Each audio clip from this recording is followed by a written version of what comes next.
सम्पूर्णजनामा नमस्कार। म विकास शाह। म विगत 3 महिना जुन पोजिटिभ मेस्कुलिनिटी च्याम्पियन भएर काम गर्दै थिएँ र आज मसँग र हामीसँगै काम गरेको थियौँ। मसँग अङ्कितजी हुनुहुन्छ बरातवाको।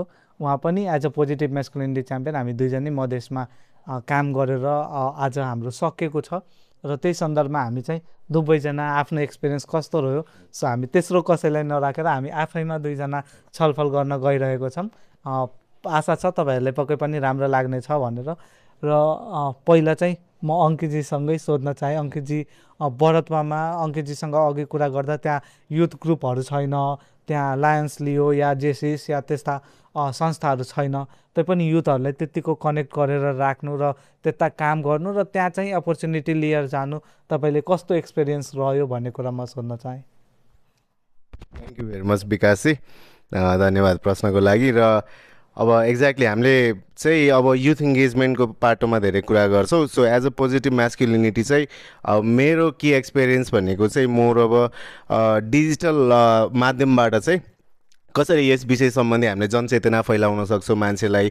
अब तपाईँलाई थाहा छ अहिले प्रविधिको जमाना छ, सबै social media, reel, content, radio होइन त्यतातिर बढी झुकाव छन्। सो हामीले चाहिँ यो चुनावी माहौलले गर्दाखेरि पनि one of the major key learning चाहिँ थ्रु डिजिटल अवेरनेस पनि हामीले एउटा इम्प्याक्ट क्रिएट गर्न सक्छौँ। अझ मोरओभर यो लगाइरहेको टी सर्ट तपाईँले देख्न सक्नुहुन्छ, यहाँ पछाडि हामीले साँचो पुरुषको पहिचान होइन महिलाप्रति सम्मान भनेर हामीले जुन यो टी सर्ट निकालेको छौँ, यसले चाहिँ कम्युनिटीमा एकदमै राम्रो इम्प्याक्ट दिएको छ। जसले गर्दाखेरि युवाहरू चाहिँ म पनि यो टी सर्ट लाउन चाहन्छु भन्ने एउटा हुन्छ नि, एउटा म्यासेज चाहिँ पोजिटिभ म्यासेज रेस्पोन्स एकदमै गएको छ।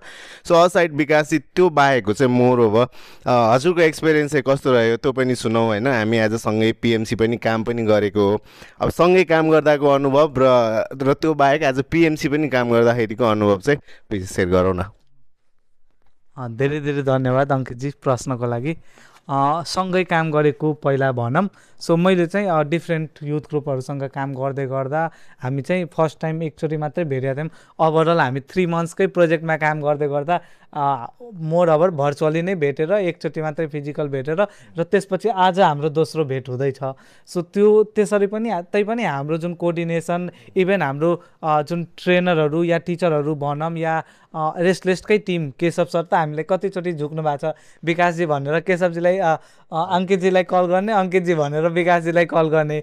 सो त्यो चाहिँ हामीले जुन एउटा ग्याप दुईजना छौँ भनेर ग्याप जुन हामीले मेन्टेन गरेका थियौँ नि, दुईजना छँदै छैनौँ, हामी दुवैजना एउटै हो, त्यो मेरो लागि मेन लर्निङको कुरा थियो। र त्यसरी पनि काम गर्न सकिन्छ भन्ने मलाई विश्वास पनि थिए र त्यो काम गरेर देखायौँ पनि। ओभरअल अब पोजिटिभ मेस्कुलिनिटी और जेन्डर नर्म्सकै कुरा गर्दा चाहिँ पोजिटिभ जेन्डर नर्म्समा मैले पहिला चाहिँ धेरै काम नगरेको थिएँ होइन।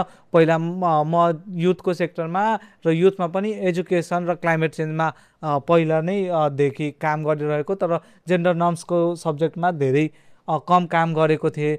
र त्यो मात्रै गर्दा पनि हामीले चाहिँ मोर ओभर जहिले पनि फिजिकल इभेन्ट गर्नुपर्छ, युथलाई जम्मा गर्नुपर्छ, 50 जना युथलाई बोलाउनुपर्छ, यो गर्नुपर्छ त्यो गर्नुपर्छ भन्ने जुन एउटा कन्टेक्स्टमा थियौँ नि। सो यो पोजिटिभ मेस्कुलिनिटी च्याम्पियन र आई विल थ्याङ्क्स कि जुन चुनाव भएको थियो नि, चुनावले गर्दा हामीले फिजिकल इभेन्ट गर्न सकेनौँ, तर फिजिकल इभेन्टभन्दा बढी इम्प्याक्ट चाहिँ हामी डिजिटलमा लग्यौँ जस्तो पनि मलाई फिल हुन्छ। मैले फर्स्ट टाइम आफैले स्क्रिप्ट लेखेर डकुमेन्ट्रीलाई सुट गर्नेदेखि लिएर पुरै ओभरअल प्लानिङ गर्नु नै त्यो पनि मेरो लागि एउटा छुट्टै एक्सपिरियन्स रहेको थियो। र त्यस्तै हामीले 5-6वटा कार्यक्रम गऱ्यौँ जुन कि हामीले देखिन चाहिँ धेरै ठुलो देखिएन, तर त्यसको पछाडिको इम्प्याक्ट चाहिँ अहिले हामी सोसाइटीमा देखिरहेछौँ। सो यसरी नै मेरो एक्सपिरियन्स रहेको थियो। अब म चाहिँ हजुरसँगै सोध्न चाहेँ, अब हामीले जहिले पनि काम गर्दै गर्दा केही त फ्युचरको एक्सपेक्टेसन हुन्छ नि त। सो या कसरी यसलाई लग्ने, किनभने हाम्रो 3 महिनाको प्रोजेक्ट थियो, फन्डिङ आयो, प्रोजेक्ट गऱ्यौँ, तर त्यसलाई चाहिँ अब कसरी कन्टिन्यू गर्नुहुन्छ तपाईँ र त्यसलाई चाहिँ अब कसरी लिनुभएको छ भन्ने कुरा म सोध्न चाहेँ। Thank you very much Vikasji. यो कस्तो राम्रो कुरा गर्नुभएको थियो क्या तपाईँले। अब तपाईँले पहिला विगतमा क्लाइमेट युथहरूको सेक्टरमा काम गरेको होइन, जेन्डरको सेक्टरमा मैले पनि काम गरेको मेरो अनुभवमा चाहिँ। तर जेन्डरको सेक्टरमा काम गरिराख्दाखेरिको अनुभव भन्ने चाहिँ लैङ्गिक हिंसा, महिला हिंसा, त्यस्ता सवालहरूलाई हामीले बढी प्राथमिकता दिन्थ्यौँ। तर यो as a positive masculinity champion काम गरिराख्दाखेरि चाहिँ होइन, यसले चाहिँ नट ओन्ली यो महिलाको समस्यालाई मात्र सम्बोधन गरिरहेछ, पुरुषको समस्यालाई मात्र सम्बोधन गरिरहेको छैन कि महिलाको समस्यालाई पनि यसले कतै नगरी डाइरेक्टली इन्डाइरेक्टली प्रत्यक्ष इम्प्याक्ट पर्ने गरी यसले सम्बोधन गरिरहेको छ भन्ने मैले अनुभव पाएको छु। एज अ अब तपाईँलाई अब पितृसत्तात्मक समाज छ होइन, अब यो नकारात्मक कुरा हो, स्टिल अब समाजमा छ, विद्यमान छ। सो यो अवस्थालाई चेन्ज गर्नलाई भनेर पुरुष नै अगाडि आइदिएर पुरुषले नै महिलाले एउटा सारथीको रूपमा होइन एउटा सहानुभूति इम्प्याथी देखाएर त्यो चिजले पनि लैङ्गिक हिंसालाई रोक्न सकिन्छ। र मोरओभर मेरो एउटा मोनोलोगको एउटा एक्सपिरियन्स मैले के सुनाउन चाहेँ भने एउटा मलाई के रियलाइजेसन भयो भने पुरुष कतिसम्मको दबिएर बसिएको रहेछ होइन, आफ्नो पीडा लुकाएर आफूलाई समाजमा कठोर देखाउने एउटा भूमिकाले गर्दाखेरि उसले आफ्नो इमोसनल फिलिङलाई कति दबाएर राखेको छ। र त्यसलाई त्यो सरपास गर्नलाई र त्यसलाई त्यो मिट गर्नलाई मान्छेहरूले फाइनेन्सियल प्रेसर कतिसम्म लिन्छ, वैदेशिक रोजगार, लागु औषध, दुर्व्यसन होइन, कति कुरा कनेक्ट रहेछ नि यो कुराहरू होइन। सो यो कुराले गर्दाखेरि चाहिँ मलाई एकदमै रियलाइज भएको चाहिँ यो चाहिँ पुरुषको हाम्रो समाजको समस्या हो, नयाँ कुरा आएको छ। यसलाई चाहिँ अब कन्टिन्यू गर्नलाई चाहिँ प्रोजेक्ट मोडल 3 महिना रह्यो होला अवश्य पनि, तर यसलाई चाहिँ अब as a PMC once a Restless always a Restless भन्छौँ नि हामीले होइन, same once a PMC always a PMC. So यो भूमिकालाई चाहिँ हामीले जिन्दगीभर निर्वाह गरेर चाहिँ एज अ रोल मोडल आफ्नो कम्युनिटीमा इस्टाब्लिस हुन सक्यो, हाम्रो दाजुभाइहरूको अगाडि हामीले त्यसरी आफूलाई इस्टाब्लिस गर्न सक्यो भने पनि कतै न कतै यसले चाहिँ लङ टर्म इम्प्याक्ट पारिरहेको हुन्छ। सो विकासजी तपाईँको डकुमेन्ट्री मलाई एकदमै राम्रो लागेको थियो, सुनाउनुहोस् न अलिकति थोरै तपाईँको त्यहाँको अनुभव। हुन त हामी एकदमै धेरै समय पनि लिइरहेछौँ, तर म छोटोमा अब डकुमेन्ट्रीको एक्सपिरियन्स लिएर अनि त्यसपछि हामी सघाउँछौँ जस्तो लाग्छौँ। सो डकुमेन्ट्रीको एक्सपिरियन्स भन्दा चाहिँ त्यो मेरो लागि धेरै भेरी फर्स्ट टाइम थियो होइन। मैले योभन्दा पहिला कुनै न त लेखेका थिएँ न सुट गरेका थिएँ। सो फर्स्टमा कन्टेन्ट राइटिङमै एकदमै गाह्रो भयो, के लेख्ने होला, के कन्टेक्स्ट देखाउने होला, डिफ्रेन्ट एस्पेक्ट हुनसक्छ, पोलिटिकल एस्पेक्टले हामीलाई कन्फ्लिक्ट हुनसक्छ, युथको एस्पेक्टले हुनसक्छ, पुरुषलाई धेरै देखायो भने महिलाको तर्फबाट कन्फ्लिक्ट हुनसक्छ, महिलाले धेरै देखायो भने पुरुषको तर्फबाट कन्फ्लिक्ट हुनसक्छ। सो सबैलाई न्युट्रल गरेर हामीले दुईवटा परिवारको कथा जसमा हामीले रियल कसरी अहिलेको मधेसको कन्टेक्स्ट कस्तो छ र कस्तो भइदिएको भए हुन्थ्यो, सो दुईवटा कुरालाई चाहिँ ट्याकल गरेर हामीले चाहिँ एउटा डकुमेन्ट्रीको स्क्रिप्ट रेडी गऱ्यौँ। स्क्रिप्ट रेडी गरिसकेपछि पनि डिफ्रेन्ट च्यालेन्जेसहरू, त्योभन्दा पहिला भेन्डर सेलेक्सन कसले पुरै डकुमेन्ट्रीको जिम्मा लिने होइन, त्यसपछि आर्टिस्ट कसरी सिलेक्ट गर्ने, र आर्टिस्टमा पनि मेरो इन्ट्रेस्ट के थियो भन्दाखेरि जो अलरेडी धेरै क्यामेरा फेस गरिसकेको छ उनीहरूलाई नराखेर नयाँलाई मौका दिउँ, जोसँग ट्यालेन्ट छ तर ठाउँ पाइरहेको छैन उनीहरूलाई दिउँ भनेर उनीहरूलाई खोजेर उनीहरूलाई कसरी मिलाएर अनि उनीहरूलाई स्क्रिप्ट दिएर गरेका छौँ। त्यसपछि हाम्रो तेस्रो च्यालेन्जेस भनेकै भेन्यूको सिलेक्सनको पनि च्यालेन्जेस थियो कि हाउ टु सिलेक्ट भेन्यू भनेर। अनि एउटा त ठिक छ सेकेन्ड फ्यामिलीको लागि हामीले एकदम नर्मल देखाएको थियौँ, त्यसको लागि भेन्यू हामीलाई त्यस्तो गाह्रो नभएको हो।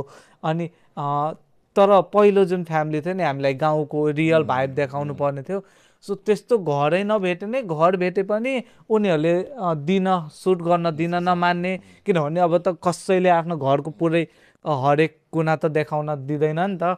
अनि त्यसमा पनि उनीहरूले एक्सपेक्टेसन धेरै राख्ने कि एनजिओबाट आछ यो युज गर्यो भने यति पैसा दिन्छ त्यति पैसा दिन्छ भनेर एक्सपेक्टेसन राख्ने।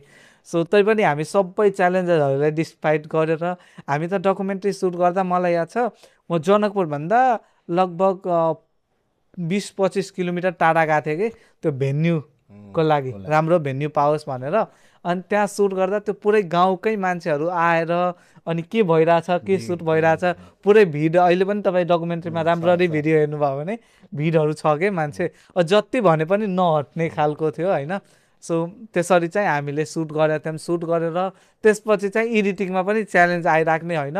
अब एडिटरसँग सँगै बस्यो भने उसले कामै नगर्ने, राति गर्छु भन्ने, अनि त्यसपछि कहिले सबटाइटल्स बिगारिदिने, कहिले ब्याकग्राउन्ड म्युजिक नमिल्ने, कहिले त्यो बाइट नमिल्ने। सो त्यस्ता डिफ्रेन्ट च्यालेन्जहरूलाई मिलाएर तर हामीले एउटा with the help of Restless Development team तपाईँको पनि त्यसमा इनपुट आएको थियो, हाम्रो सबैको इनपुटले गर्दा it is one of the best documentary भएर आयो। र यति नै थियो मेरो चाहिँ डकुमेन्ट्रीको एक्सपिरियन्स। र तपाईँहरूले के भन्नु छ भने राखेर नभए हामी चाहिँ यही समापन गर्छौँ। सोफा अब रेस्टलेसलाई अनि हाम्रो ब्रिटिस काउन्सिललाई धेरै धेरै धन्यवाद हामीलाई आफ्नो यो क्षमता अभिवृद्धि गर्ने अवसर दिनुभएकोमा र सँगसँगै आफ्नै कम्युनिटी हाम्रो समाजको युवा दाजुभाइहरूलाई चाहिँ विषाक्त पुरुषत्वबाट होइन सकारात्मक पुरुषत्वमा परिणत हुनलाई एउटा माध्यमको बाटो देखाइदिनु भएकोमा तपाईँहरू सम्पूर्णलाई धेरै धेरै धन्यवाद।